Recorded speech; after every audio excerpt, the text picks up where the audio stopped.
Shalom Jemaat Tuhan, kita kembali belajar firman Tuhan dalam PIK, Pembinaan Iman Kristen ini dengan tema Arkeologi Alkitab.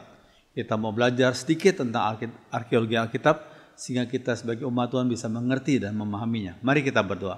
Mohon Roh Kudus urapi hamba-Mu, mensensor tutur kata dan sikap hamba-Mu, sehingga hamba-Mu layak menjadi juru bicara. Berfirmanlah kepada kami lewat lidah hamba-Mu dalam nama Tuhan Yesus. Amin. Arkeologi Alkitab. Bagi firman yang mendasari 2 Petrus 1 ayat 20-21 dalam terjemahan sehari-hari dikatakan, terutama sekali hendaklah kalian ingat ini, pesan Allah yang disampaikan oleh para nabi tidak boleh ditafsirkan menurut pendapat sendiri. Sebab tidak pernah pesan dari Allah dikabarkan hanya atas kemauan manusia. Tetapi Roh Allah menguasai orang itu untuk menyampaikan pesan dari Allah sendiri. Terus kan 2 Petrus 1 ayat 20 sampai 21. Terus kalian ya, Alkitab ditulis dalam kurun waktu sekitar 1500 tahun, ditulis oleh kurang lebih 40 penulis.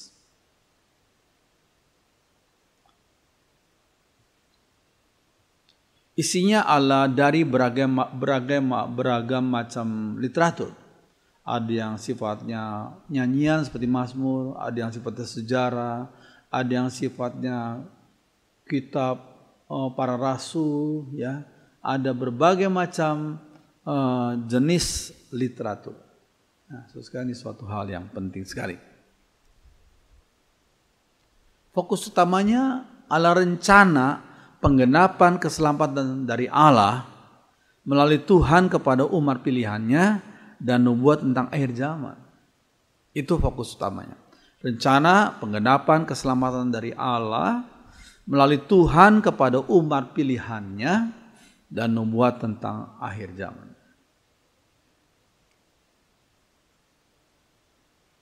Segala yang dinubuatkan digenapi secara detail. Sudah bandingkan segala yang dinubuatkan tentang Mesias, ya, beliau menderita, bergumul, akhirnya mati disalib, bangkit secara detail, tidak secara global, tidak secara hanya garis besarnya, tidak sesuai, tapi secara detail, ya, segala yang dinubuatkan digenapi secara detail. Ya, Matius 2 ayat 14 sampai 14, ayat 15 sampai dikatakan, maka Yusuf pun bangunlah. Diambilnya anak itu serta ibunya malam itu juga, lalu menyingkir ke Mesir dan tinggal di sana hingga Herodes mati. Hal itu terjadi supaya genaplah yang difirmankan Tuhan oleh Nabi. Supaya genaplah yang difirmankan Tuhan oleh Nabi. Dari Mesir kupanggil anakku. Terus kalian, ini adalah kutipan dari Hosea 11 ayat 1 dalam perjanjian lama, ya, dikatakan ketika Israel masih muda kukasih dia dan dari Mesir kupanggil anakku itu. Ya, jadi ayat Matius 2 itu kutipan dari Hosea 11 ayat 1.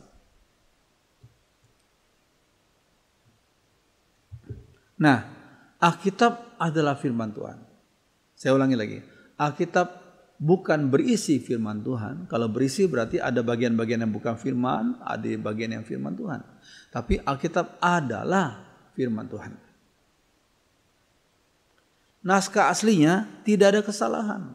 Itu penting sekali, ya. Naskah aslinya tidak ada kesalahan kecuali dalam penulisan kembali. Nah, itu penting. Dalam penulisan kembali. Ada kesalahan minor bukan mayor. Ada kesalahan minor saja dan tidak banyak. Ini penting sekali. Ada kesalahan minor saja dan tidak banyak. Ya, misalnya ambil contoh kata shalom ini, ya, ditulis dari kanan ke kiri, ya. S, ya, itu, ya. A, L, O. Nah, saudara, kalau sudah lihat huruf O itu kalau titiknya di atas berarti O, dia titiknya di bawah, ya, itu berarti U. Nah, itu sekarang itu yang kecil-kecil gitu, ya. Itu shalom, S A L O M, shalom. Itu bahasa Ibrani, ya. Oke, pada masa sebelum reformasi, yaitu awal abad 16, ya, Alkitab hanya ditulis dalam bahasa aslinya, ya, sebelum masa reformasi, ya. Alkitab hanya ditulis dalam bahasa aslinya, yaitu Ibrani dan Yunani, plus Latin yang disebut dengan Vulgata, Latin, ya. Orang yang berusaha menerjemahkan Alkitab ke dalam bahasa lain dihukum oleh otoritas gereja, yaitu maksudnya Gereja Roma Katolik, ya, GRK, ya. Misalnya ambil contoh John Wycliffe dan teman-teman berusaha menerjemahkan Alkitab ke dalam bahasa daerah. Wah, kemudian mereka mengalami hukuman, ya. Karena bagi orang-orang waktu itu Alkitab hanya ditulis dalam bahasa asli, yaitu Ibrani dan Yunani plus Latin, yaitu disebut dengan Vulgata. Di luar daripada bahasa-bahasa itu nggak layak, ya, untuk menerjemahkan kitab suci, ya. Sehingga yang berusaha menerjemahkannya akan dihukum, ya, oleh otoritas gereja, ya. Ini John Wycliffe, ya. Setelah reformasi, Alkitab diterjemahkan ke dalam berbagai bahasa. Setelah reformasi, ya, Alkitab diterjemahkan dalam berbagai bahasa dan jemaat dapat membacanya. Jadi Alkitab bukan hanya dibaca oleh kaum imam, kaum klerik gitu, ya, kaum imam, bukan. Tapi Alkitab dibaca oleh seluruh umat Kristen, ya. Ini penting sekali. Karena diterjemahkan dalam berbagai macam bahasa, ya, dari bangsa-bangsa yang berbeda-beda itu. Nah, ini Martin Luther, ya. Martin Luther menerjemahkan Alkitab ke dalam bahasa Jerman, ya, waktu itu, ya. Ya. Oke. Nah, terus Protestantisme mendorong berkembangnya ilmu pengetahuan. Protestantisme. Karena prinsip mereka all truth is God's truth. Semua kebenaran adalah dari Allah, kebenaran Allah. Jadi sekali yang penting sekali, ya, semua kebenaran Allah, kebenarannya Allah, dari Allah itu.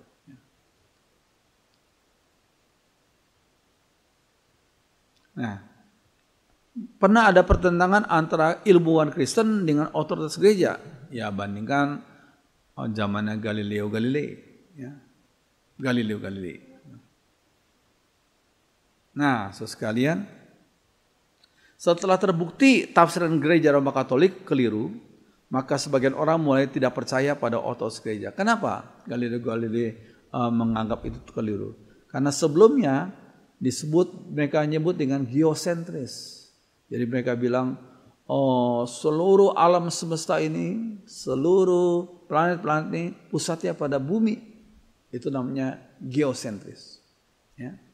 Tapi setelah dipelajari oleh Galileo Galilei dan teman-temannya, mereka berkatakan tidak, bukan geosentris tapi heliosentris. Pusatnya adalah pada surya itu, makanya dengan tata surya, ya. Semua planet maksudnya dalam kumpulan yang berkaitan dengan surya kita, ya, matahari kita, ya. Semua planet itu mengitari matahari, ya. So, sekalian, ini suatu hal. Padahal waktu itu sebelum Galileo Galilei, orang gereja Roma Katolik berkata tidak, ya, itu harusnya geosentris, ya. Seluruh planet termasuk matahari itu mengitari bumi, ya. Alkitab tidak mengajarkan demikian. Alkitab mengajarkan memang Allah hanya menciptakan manusia di bumi. Sehingga pusat kasih Allah itu Allah memberikan kasihnya kepada manusia di bumi, ya. Tetapi dalam kaitan dengan tata surya, pusatnya adalah pada heliosentris, pada matahari, ya. Ini penting sekali. Oke, terus sebagian masalah disebabkan oleh penafsiran yang keliru dari gereja terhadap Alkitab. Penafsiran yang keliru dari gereja terhadap Alkitab, dari otoritas gereja, ya. Contohnya adalah kronologi yang dibuat oleh Uskup James Ussher Yang hidup tahun 1581 sampai 1656. Yang hidup, dia hidup dengan sejaman dengan William Shakespeare. Ya, apa yang dikatakan oleh Uskup James Asher itu? Uskup ini menyusun tahun-tahun yang terdapat dalam silsilah keturunan dalam Alkitab. Jadi seluruh silsilah dalam Alkitab dicatat sama dia, kemudian disusun. Dan kemudian dia mengambil kesimpulan bahwa dunia diciptakan pada tahun 4004 sebelum Masehi. Itu kesimpulan daripada Uskup James Asher. Jadi alam semesta ya diciptakan pada tahun 4004 sebelum Masehi. Dunia diciptakan tahun 4004 sebelum Masehi. Karena dia menyusun silsilah-silsilah yang tercatat dalam Alkitab. Ya. Dia lupa saudara. Kata yom itu mempunyai dua arti. Yom dalam bahasa Ibrani. Yom yang pertama adalah 1 hari 24 jam.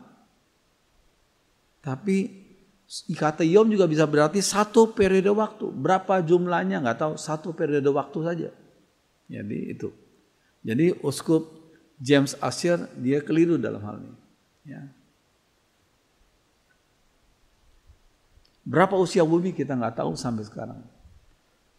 Berapa usia bumi ini kita nggak tahu. Ya. Hanya Tuhan yang tahu. Ya, di Eropa muncullah satu isme ya, yaitu rasionalisme yang dimulai abad ke-18. Ya. Apa ini rasionalisme? Ya. Karena mereka akhirnya jadi terlalu mengutamakan rasio, bahkan mereka cenderung mendewakan rasio akal budi, ya, akal budi. Lalu oleh mereka Alkitab mulai diselidiki seperti bidang ilmu yang lain dengan paradigma skeptik, dengan skeptik ragu-ragu. Jangan-jangan Alkitabnya ada kesalahan. Jadi diselidiki seperti bidang ilmu yang lain. Itu rasionalisme, menyelidiki dengan rasio mereka yang mereka pikir mutlak. Ya. Semua yang lain diselidiki, termasuk Alkitab diselidiki. Ya. Ya, ini orang tokoh nasionalis yang namanya René Descartes. Tulisannya René Descartes, tapi bacanya René Descartes. René Descartes itu mempunyai pandangan cogito ergo sum. Cogito ergo sum berarti I think, therefore I am.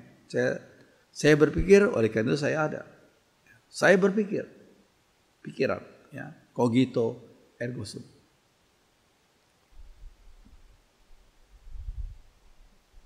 Karena pengaruh rasionalisme itu akibatnya banyak orang di Eropa meninggalkan gereja. Mereka bilang gereja itu ketinggalan zaman.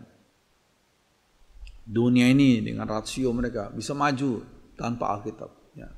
Banyak orang meninggalkan gereja. Oke. Respon dari pihak teolog Kristen? Nah, teologis dalam gereja muncullah gerakan yang namanya liberalisme. Salah satu tokohnya adalah Ferdinand C.H. Bauer. Ini orangnya. Ferdinand C.H. Bauer. Liberalisme. Ya. Mereka tidak percaya mujizat. Mereka tidak percaya kelahiran dari anak darah Maria. Itu cuma mitos itu, kelahiran dari anak darah Maria. Mereka nggak percaya kebangkitan Yesus secara jasmani. Mereka nggak percaya. Ya, kebangkitan Yesus hanya secara rohani saja. Ya. Oke. Bauer itu salah satu tokohnya. Bagi mereka Alkitab adalah tulisan manusia yang bisa saja salah. Jadi nggak usah dimuliakan lah, nggak usah. Alkitab tuh bisa salah, bahkan banyak salah. Ya. Apalagi manuskrip Alkitab yang masih bertahan adalah dari abad ke-8 sampai 10 Masehi yang masih bertahan. Abad-abad sebelumnya manuskripnya sudah rusak, ya. Ya, ini. Jadi sehingga mereka berkata, ini mungkin aja ada kesalahan, ya. Puji Tuhan. Tuhan tuh yang mengontrol segalanya. Dengan penemuan dari Goa Qumran pertengahan abad 20, ya. Pertengahan abad ke-20, tanpa disengaja seorang anak lempar Batu akhirnya mengena ke satu barang di dalam goa itu, bunyinya kok seperti bunyi semacam tabung gitu ya. Ketika dicek, dipelajari, ternyata ada tabung-tabung yang berisi manuskrip ya, Alkitab ya. Karena itu peninggalan daripada masyarakat Qumran yang hidup pada sekian abad yang lalu ya. Jadi dengan penemuan goa Qumran itu mereka memperhatikan, ternyata luar biasa.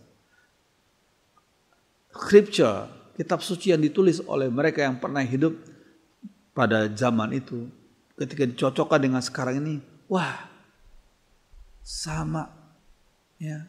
Cuma perbedaan sedikit ya, tapi sama. Ya, ini karena penulisannya dengan sungguh-sungguh, dengan hati-hati sekali penulisannya dengan manual ya. Segala keraguan tersebut terjawab ya. Oke.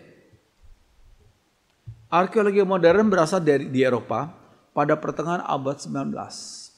Arkeologi modern ya, pertengahan abad 19 di Eropa. Yang dikembangkan segera setelah kemajuan geologi.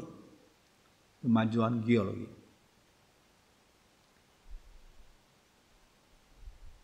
Seorang ahli purbakala Yahudi yang bernama Nelson Glueck, ya, ahli purbakala geologi Nelson Glueck berkata, nggak ada satupun penemuan purbakala yang bertentangan dengan keterangan-keterangan dalam Alkitab. Itu seorang ahli purbakala dari Yahudi yang bernama Nelson Glueck berkata, tidak ada satupun penemuan purbakala yang bertentangan dengan keterangan-keterangan dalam Alkitab.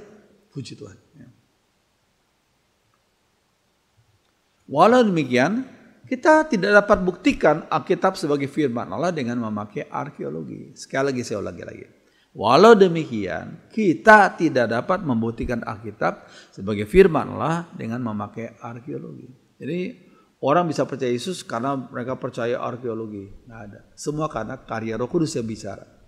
Karena yang membuat seorang mengaku Yesus adalah Tuhan, mengaku bahwa Alkitab adalah firman Tuhan, itu adalah Roh Kudus bekerja. Sehingga kita tidak dapat buktikan Alkitab sebagai firman Allah dengan memakai arkeologi saja. Ini penting sekali ya. Roh Kuduslah yang dapat meyakinkan kita akan kebenaran firman Tuhan. Yohanes 16 ayat 8 sampai 11. Ini penting ya. Nah, dituliskan, dan kalau Ia datang, ya Roh Kudus datang, Ia akan menginsafkan dunia akan dosa, kebenaran dan penghakiman. Ya, ini tentang janji Tuhan Yesus 2000 tahun yang lalu tentang kedatangan Roh Kudus, yaitu pada hari Pentakosta 2000 tahun yang lalu. Ya, dan kalau Ia datang, yaitu Roh Kudus datang, Roh Kudus akan menginsafkan dunia akan dosa, kebenaran dan penghakiman. Akan dosa karena mereka tetap tidak percaya kepadaku, akan kebenaran karena aku pergi kepada Bapa dan kamu tidak melihat aku lagi, dan akan penghakiman karena penguasa dunia ini sudah dihukum. Ya, ini penting. Setelah Roh Kudus bekerja dalam hati seseorang, barulah arkeologi meneguhkan kebenaran itu. Ya, yang membuat seorang bertobat, yang membuat seorang mengakui Yesus adalah Tuhan, ya, itu Roh Kudus. Yang mengakui bahwa Alkitab itu firman Tuhan, tidak ada kesalahan, itu Roh Kudus. Tapi arkeologi meneguhkan, ini penting, meneguhkan kebenaran tersebut. Puji Tuhan. Awal dari pengetahuan adalah takut akan Tuhan. Amsal 1 itu. Takut akan Tuhan itu awal dari pengetahuan. Banyak saintis terkemuka mempunyai hati yang takut akan Tuhan. Misalnya Isaac Newton, Copernicus, itu adalah orang-orang yang percaya pada Tuhan. Ya, orang-orang beriman kepada Tuhan. Ya, mereka adalah saintis terkemuka. Mereka adalah mempunyai hati takut akan Tuhan. Ya, sudah lihat Isaac Newton dan Copernicus. Ya. Oke, sains dikembangkan dalam peradaban Kristen. Silakan sudah mempelajari sejarah ilmu pengetahuan. Sains dikembangkan dalam peradaban Kristen. Ilmu pengetahuan dikembangkan dalam peradaban Kristen.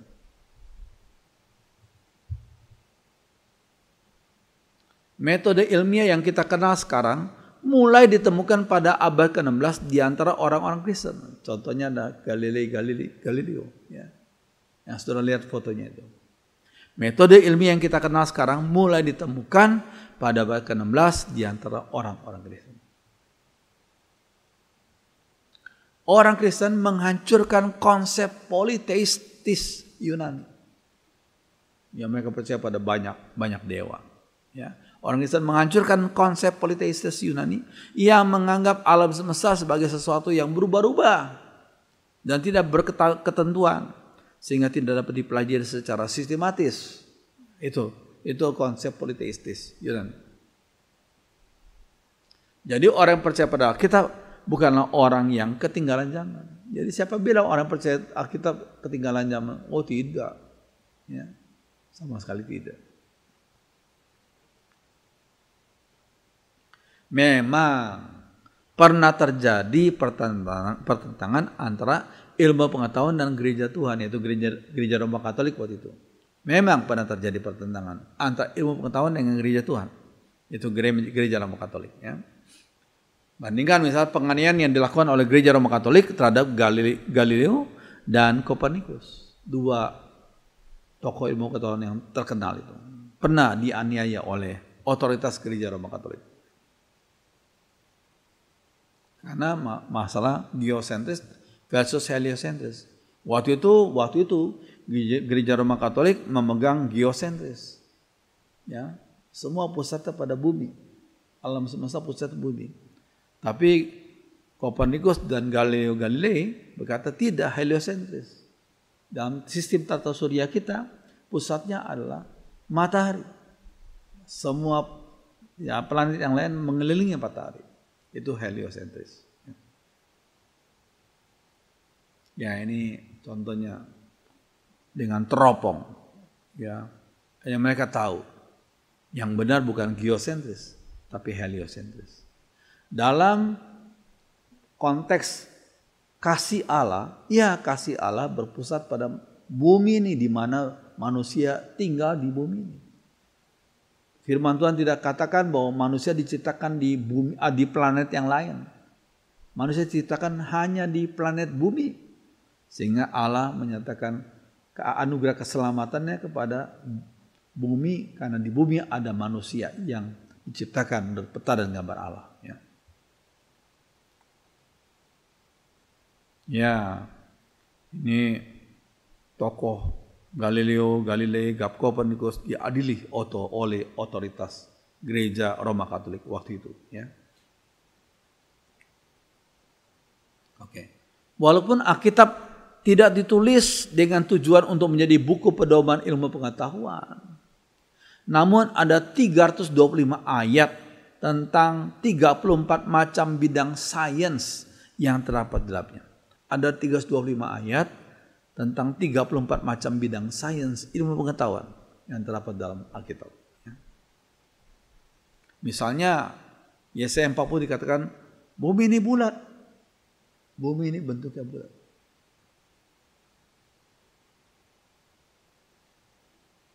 Dan menggantungkan bumi pada kehampaan. Nah ini menggantungkan bumi pada kehampaan itu Ayub 26 ayat 7. Itu diteguhkan oleh pengetahuan sains itu, ilmu pengetahuannya, menggantungkan bumi pada kehampaan. Jumlah bintang sangat banyak. Waktu lalu jumlah bintang hanya beberapa ribu, kemudian ada orang semakin ketahui dan ternyata jumlah bintang sangat banyak. Tapi Alkitab sudah mengatakan itu. Lalu Tuhan membawa Abram keluar serta berfirman, coba lihat ke langit. Hitunglah bintang-bintang. Jika engkau dapat menghitungnya, maka firman-Nya kepadanya, demikianlah banyaknya nanti keturunanmu. Banyak sekali jumlah bintang-bintang. Pada abad kedua sebelum Masehi, Hipparchus, astronomer Yunani, menghitung jumlah bintang 1022 buah. Itu menurut Hipparchus, abad kedua sebelum Masehi. Jumlah bintang hanya 1022. Pada awal kedua Masehi, Ptolemy, astronomer Yunani Mesir, ahli bintang Yunani Mesir, menghitung bintang jumlahnya 1026 buah. 1026 buah. Oh, dikatakan bintang-bintang tersebut dapat dihitung sebanyak 3.000 sampai 6.000 di seluruh angkasa. Yang ini dilihat dari seluruh bagian bumi yang dikenal waktu itu dengan mata biasa. Ya, dengan mata biasa mereka coba hitung. Setelah dibuat teleskop besar, para astronomer mendapati jumlah bintang tidak terhitung. Jumlah bintang tak terhitung. Ya, makanya di dalam Kejadian 22 dikatakan seperti butir-butir pasir di pantai. Tak terhitung. Demikian dengan jumlah bintang yang Allah ciptakan di angkasa ini. Ya, dikatakan bintang-bintang itu sangat tinggi dan sangat jauh. Sangat tinggi dan sangat jauh. Nggak diketahui berapa kilometernya. Tapi disebut sangat tinggi dan sangat jauh. Bukankah Allah mendiami langit yang tertinggi dan memandang ke bawah ke bintang-bintang yang tinggi sekali? Tinggi sekali. Pada zaman dahulu banyak orang menganggap letak bintang tidak jauh. Pada zaman dulu ya. Mereka berkata letak bintang nggak jauh. Menurut mereka angkasa ini seperti mangkuk penuh bintang-bintang. Menelungkup pada bumi. Ya. Sekarang para ahli telah mengukur jarak bumi dengan matahari saja. Jarak bumi dari matahari itu sejauh 8 menit cahaya. 8 menit cahaya. Kecepatan cahaya adalah sekitar 1125 juta kilometer per jam. 1125 juta kilometer per jam. Itu kecepatan cahaya. Jadi jarak bumi ke matahari itu sejauh 8 menit cahaya. Sudah bisa bayangkan. Ya. Kalau terlalu dekat bisa kepanasan karena sinarnya matahari. Kalau kejauhan jadi dingin sekali. Sehingga Tuhan sudah tetapkan jarak yang pas sekali. Ya. Teleskop Halley yang dipasang di Mount Palomar, California, ya, dapat memotret bintang yang berjarak 6.000 juta tahun cahaya. Bayangkan, 6.000 juta tahun cahaya.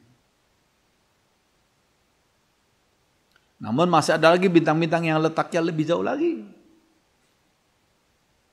Ya, bila sekedar introduksi pengetahuan kita akan firman Tuhan tentang masalah yang berkaitan dengan alam semesta ini luar biasa. Biarlah kita memuliakan nama Tuhan. How great thou art. Betapa agungnya Engkau ya Tuhan. Yang sudah menciptakan alam semesta dan bumi ini. Mari kita berdoa. Yang bersyukur untuk firman Tuhan yang kami terima pada saat ini Tuhan. Biarlah dengan firman Tuhan yang kami terima ini kami semakin terpukau akan ciptaan Tuhan. Dan sangat terpukau dengan Sang Pencipta itu sendiri.